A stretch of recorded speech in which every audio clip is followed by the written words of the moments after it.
Boa noite, irmãos e irmãs. A graça bendita do Senhor Jesus esteja sobre todos nós nesta noite. É um privilégio sempre reunirmos como povo de Deus para estudar a sua palavra, para adorarmos juntos. E é sempre uma bênção poder nos reencontrar nesse dia que é separado para a adoração do povo de Deus.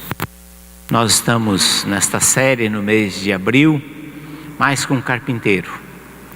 Já foram abordados vários aspectos sobre Jesus. Jesus é mestre, Jesus é o pão da vida. Hoje de manhã nós abordamos Jesus como nosso sacerdote, que intercede por nós, nosso advogado, nosso único mediador junto ao Pai.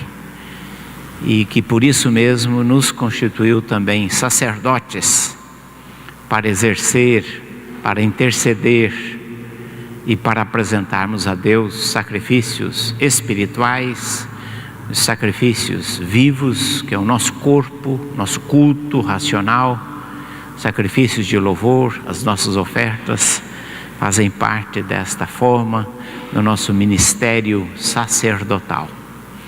Jesus nos possibilitou o privilégio de chegarmos à presença de Deus. Isso é uma bênção.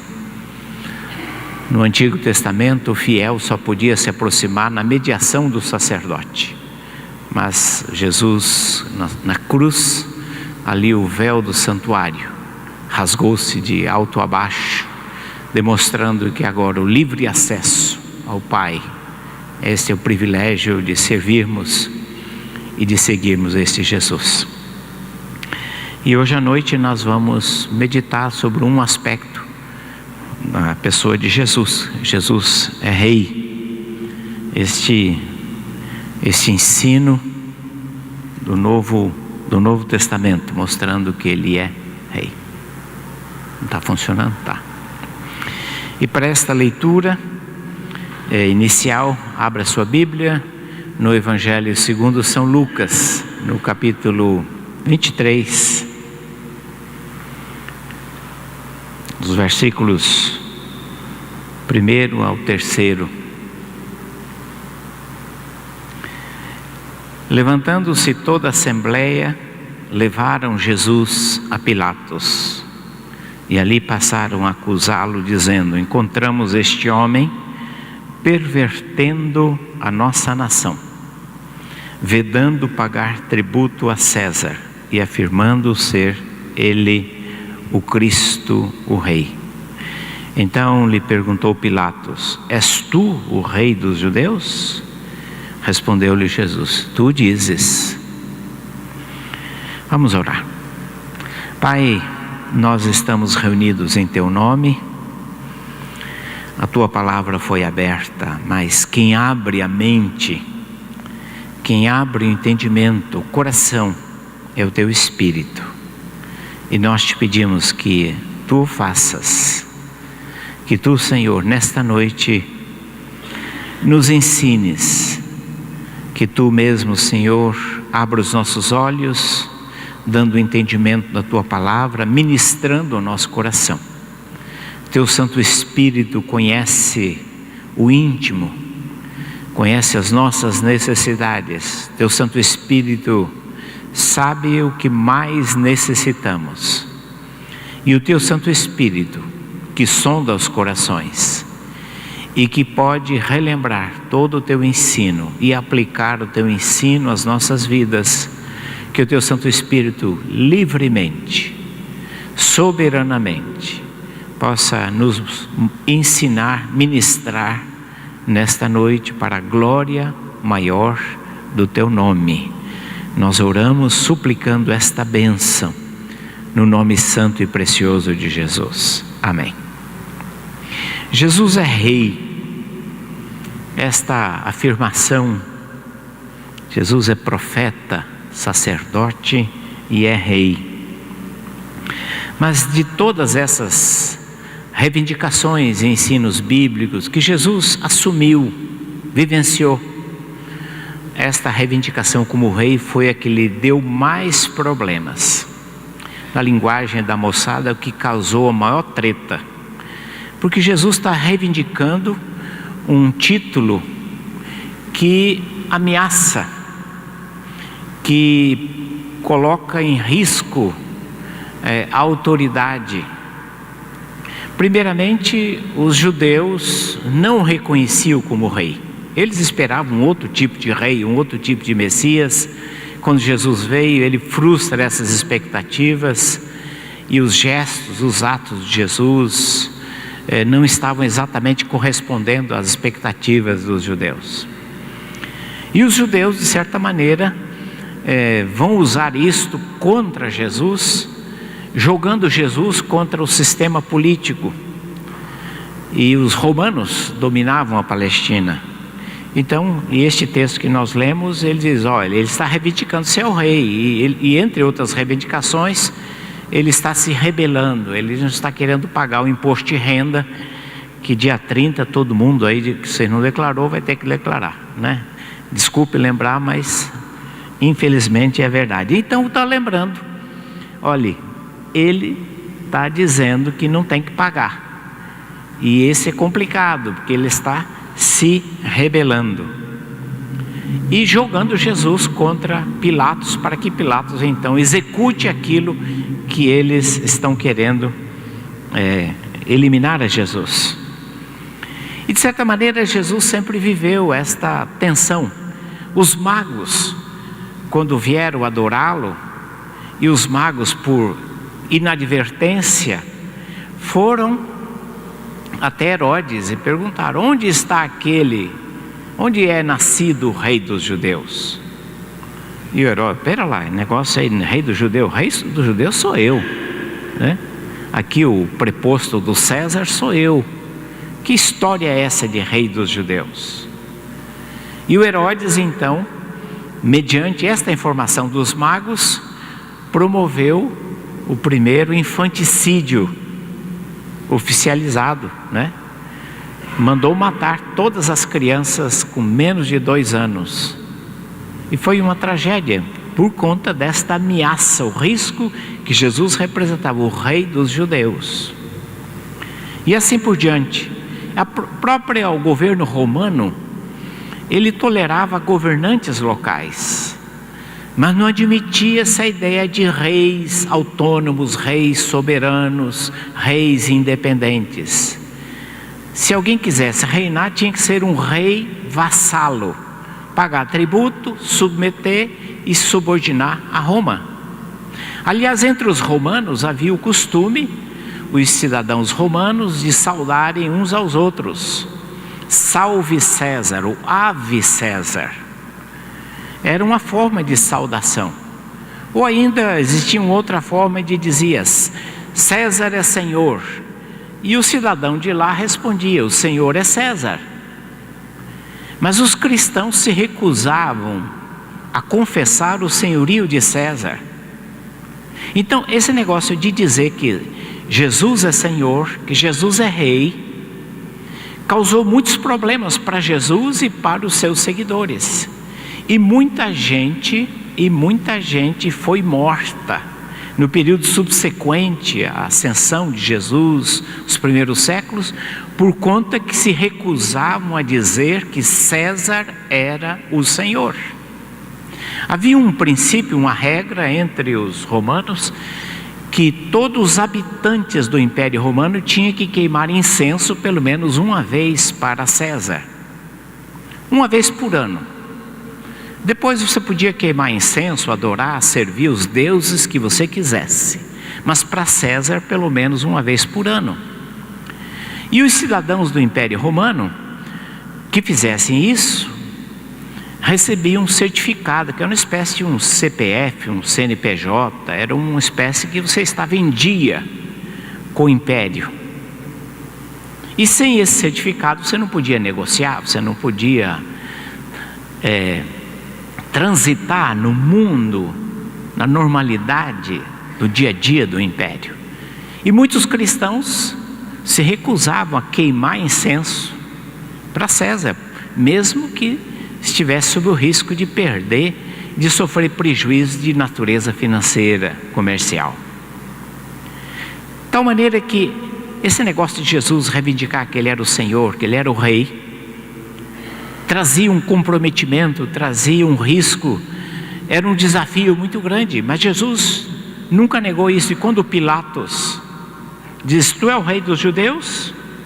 Jesus não quis entrar ali em Pilatos naquela discussão, porque era uma discussão inútil naquele momento. Tu dizes, você que está dizendo, né? Você que está dizendo. Mas de fato ali estava diante do Rei dos judeus. E o povo judeu, em determinado momento, os judeus em determinado quiseram transformar Jesus em rei. Quando Jesus multiplicou os pães, Jesus precisou fugir da multidão, segundo a narrativa do Evangelho de João, porque o povo queria transformá-lo em rei. As pessoas se empolgaram. Já pensou um rei como este? Nós vamos ter um vale, um Bolsa Pão extraordinário. Vamos ter um Bolsa Família aí para o resto da vida, sem restrições.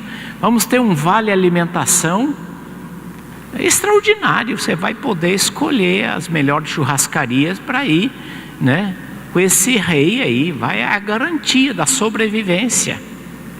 Você vai ter um fiéis aí que você não vai precisar pagar aquela dívida impagável quando terminar a faculdade. E as pessoas viram em Jesus algo assim. Ia ter um plano de saúde para o sírio-libanês lá de Damasco, ou para o Albert Einstein lá de Jerusalém.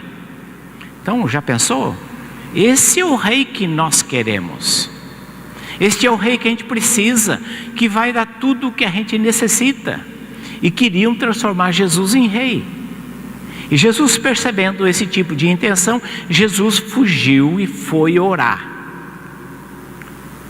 Não é a primeira vez que Jesus estava sendo tentado. Lá no deserto, antes de iniciar o seu ministério, o diabo disse: transforma pedras em pães, que você vai conquistar os corações.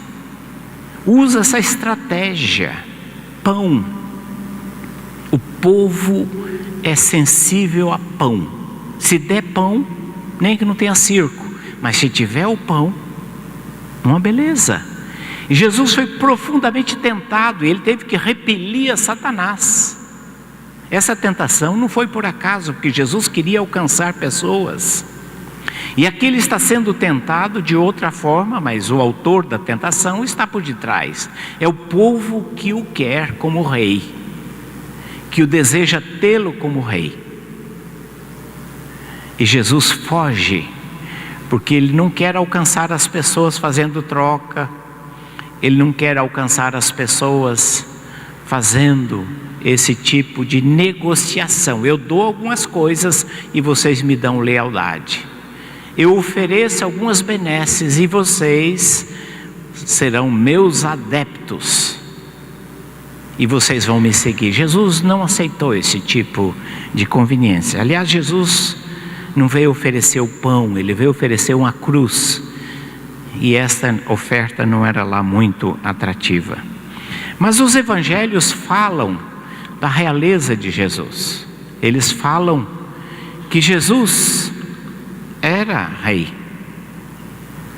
Então nós encontramos essas várias passagens aí nos evangelhos. Os magos dizendo: onde está o rei nascido, o rei dos judeus? Quando Natanael, no início do ministério de Jesus, contemplou Jesus: mestre, tu és o filho de Deus, tu és o rei de Israel. E o próprio Jesus, quando ele entrou a Jerusalém, diz: eis aí vem o teu rei. Aqui lembrando a profecia de Zacarias: o teu rei humilde, montado em jumento, no jumentinho, cria de animal. Nós vemos também os discípulos em um determinado momento visualizando essa possibilidade, até de acordo com a narrativa de Mateus, a mãe de Tiago e João chegou para Jesus: Jesus, queria pedir um favor, meus filhos estão, desde que venderam a empresa de pesca aí, eles estão desempregados, né?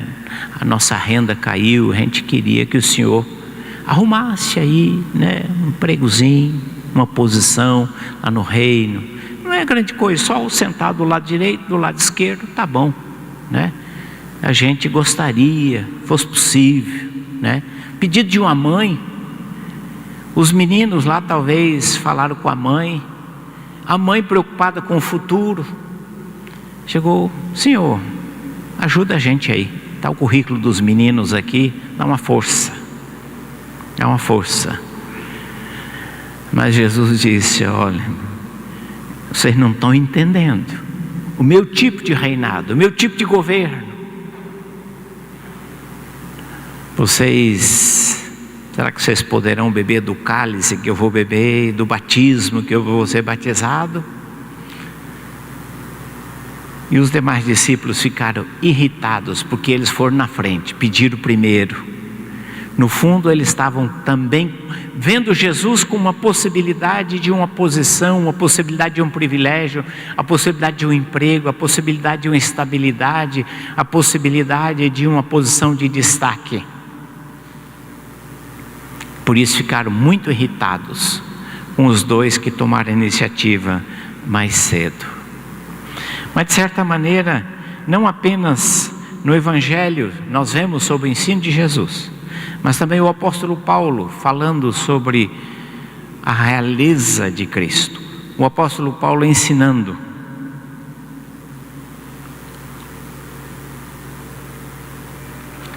Paulo nos mostra que Ele nos libertou do império das trevas e nos transportou para o reino do Filho do seu amor. Ele nos tirou, nos resgatou para nos colocar num outro império, o império da luz, o império do Filho do seu amor. E Paulo também nos lembra em Filipenses capítulo 2, que pelo fato dele ter se humilhado, Deus lhe deu um nome que está acima de todo nome, para que diante do nome de Jesus todo joelho se dobre e toda língua confesse que Jesus Cristo é Senhor, para a glória de Deus Pai. Todo joelho, toda língua, todo ser vivo, cada um à sua maneira, vai confessar esse senhorio, esta posição de poder confiada em Jesus. E o apóstolo Paulo, escrevendo a Timóteo, ele diz: nosso Senhor Jesus Cristo, a qual em suas épocas determinadas há de ser revelada pelo bendito e único soberano, o Rei dos reis, o Senhor dos senhores. E Jesus nos mostra na sua palavra como entrar para o reino.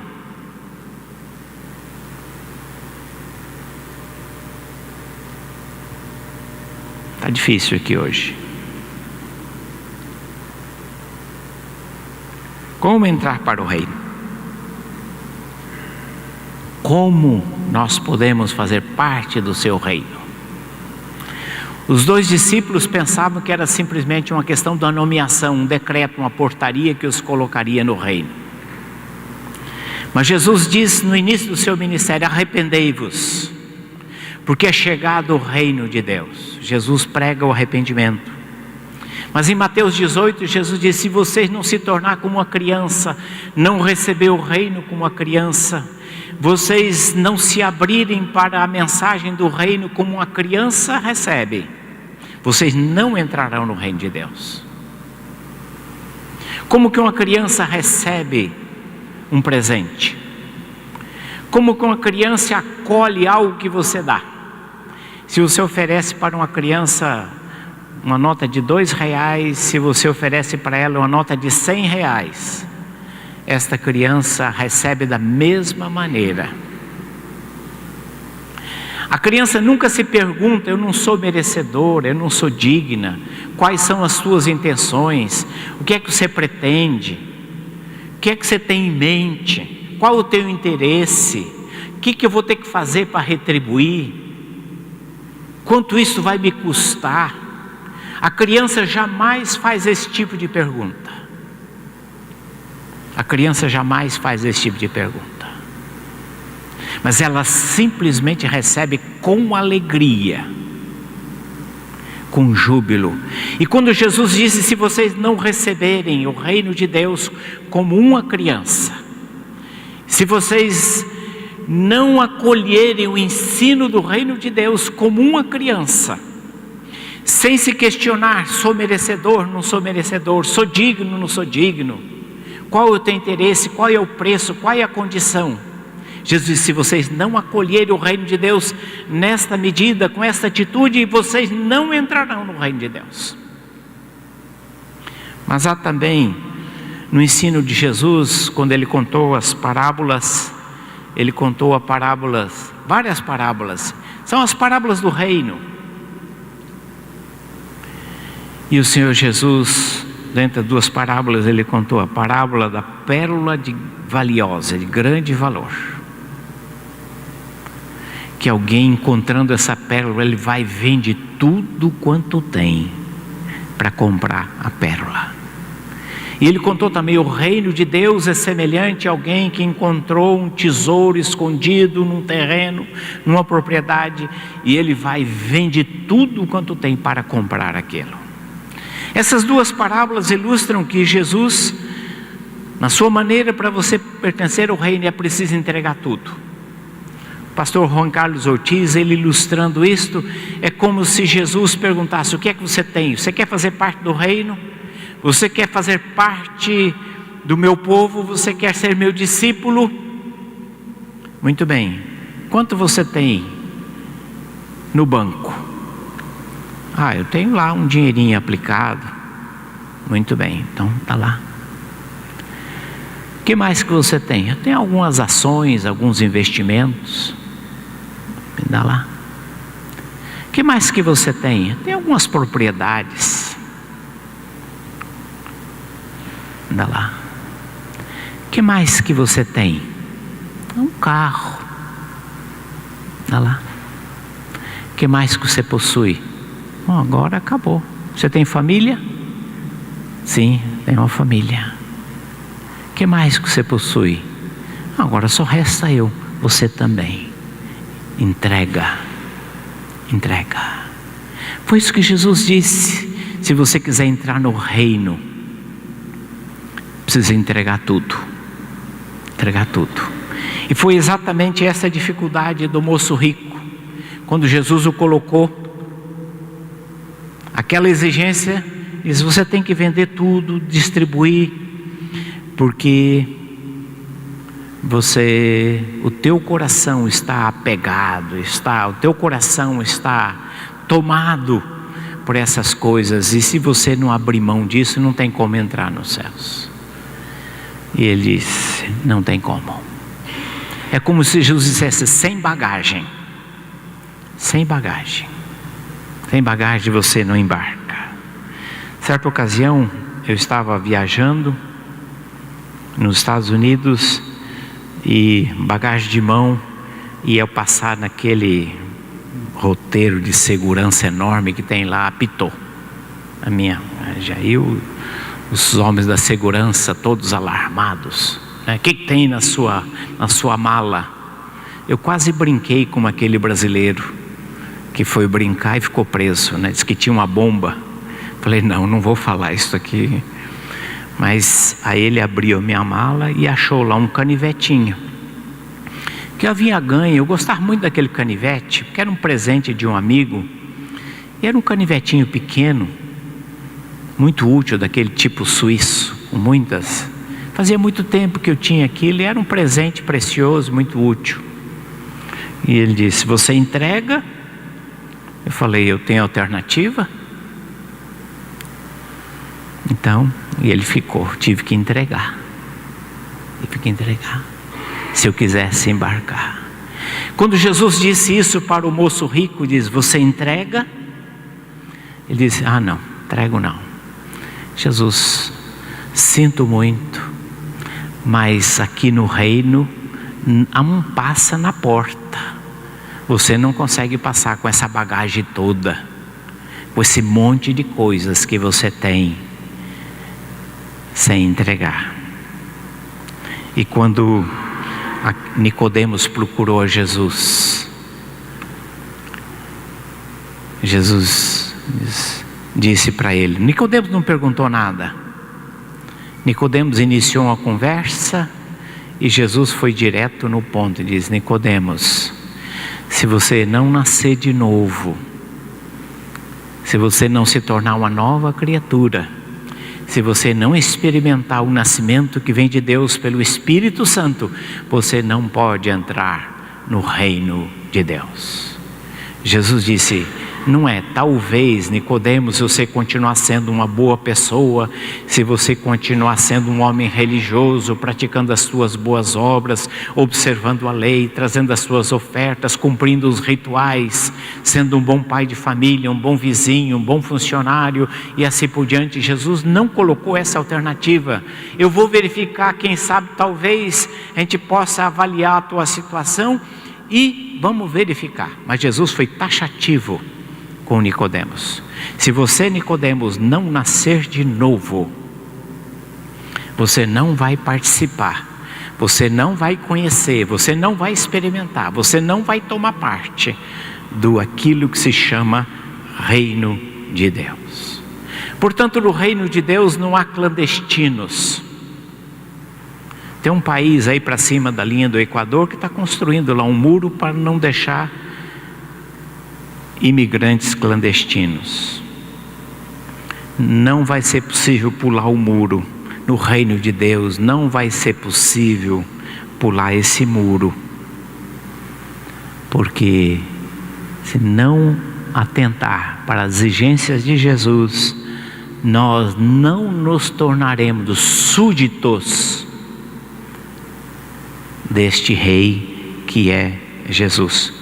Por outro lado, o Senhor Jesus disse muito claro, aliás, Jesus não, o apóstolo Paulo disse muito claramente: aqueles que não entrarão no reino de Deus.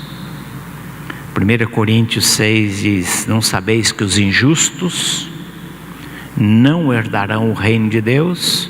Não vos enganeis, ninguém se iluda, nem impuros, nem idólatras, nem adúlteros, nem efeminados, nem sodomitas, nem ladrões, nem avarentos, nem bêbados, nem maldizentes, nem roubadores herdarão, entrarão, adentrarão o reino de Deus. E Paulo continua dizendo: tais fostes alguns de vós, vocês eram isto, mas vós vos lavastes, vós vos santificastes, e agora vocês são novas criaturas.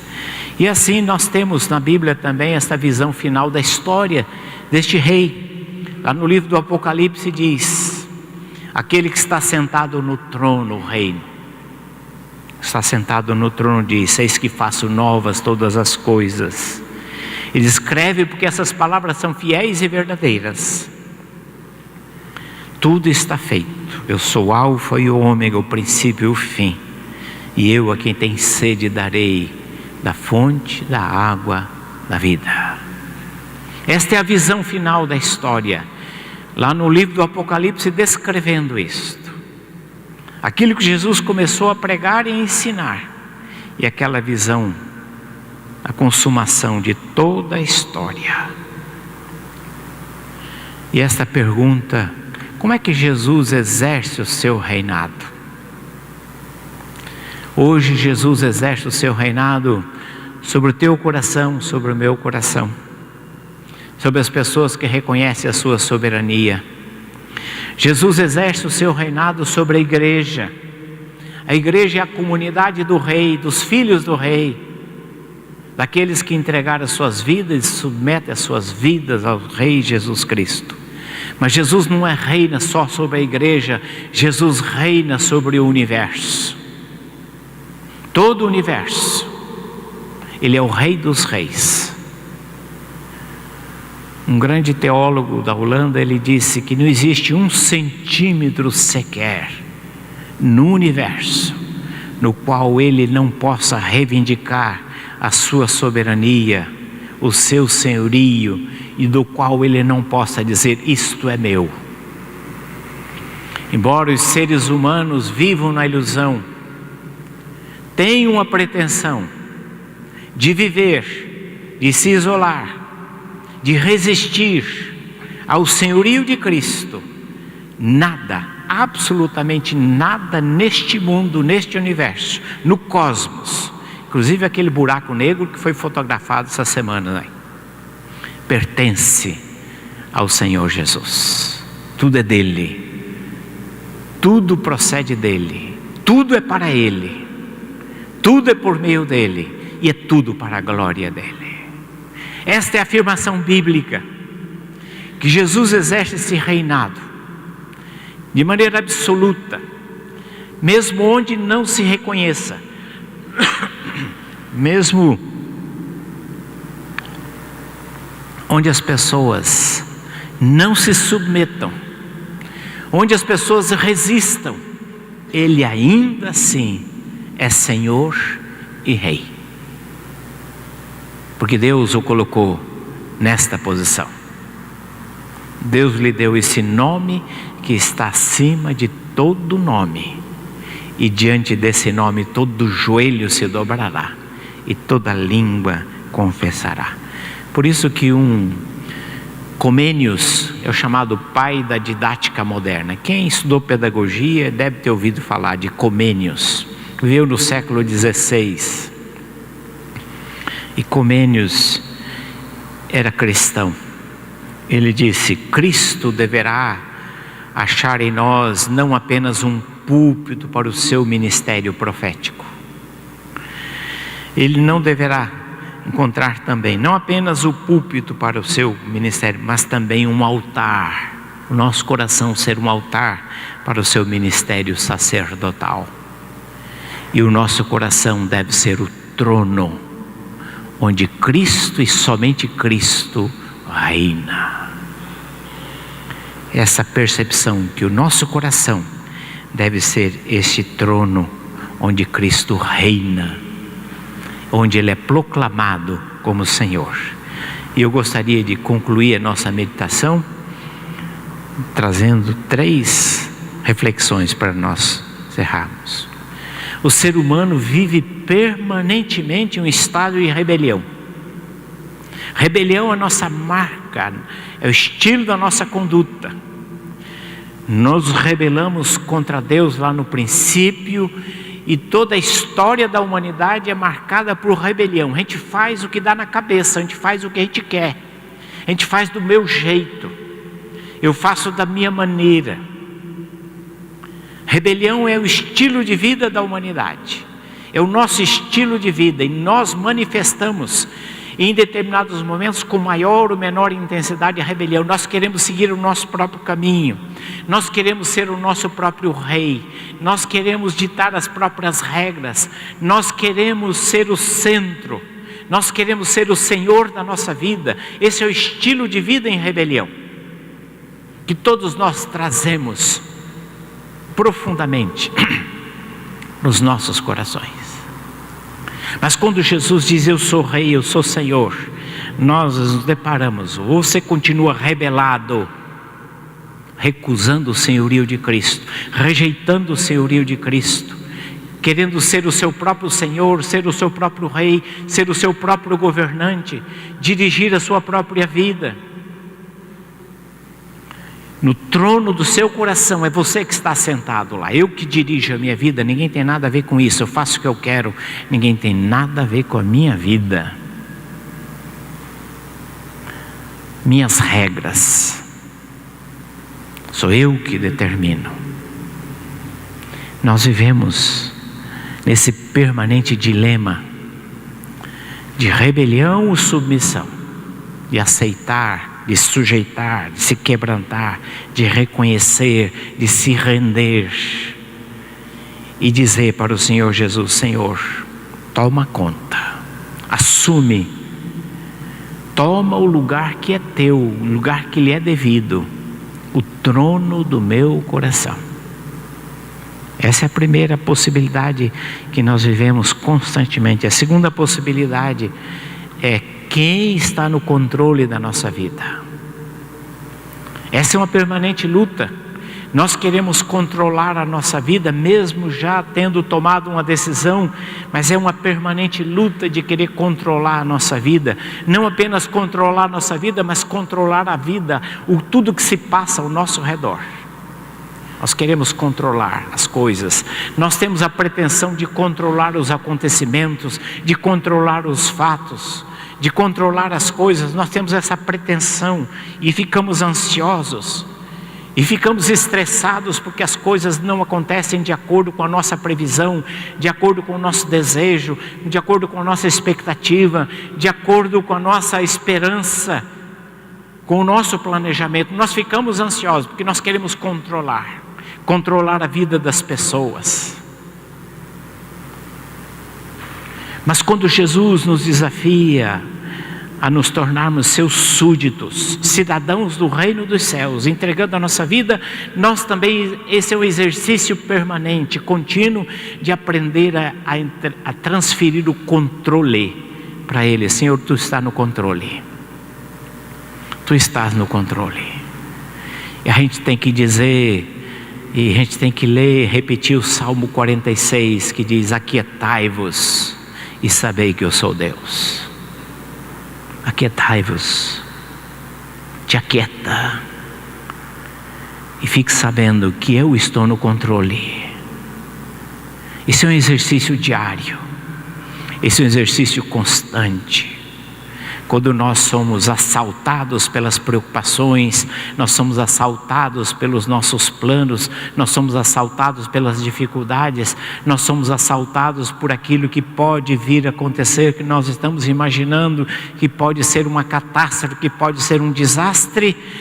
Nós temos que sempre ouvir esta voz que diz: aquietai-vos e sabei que eu sou Deus, eu estou no controle, eu estou no comando.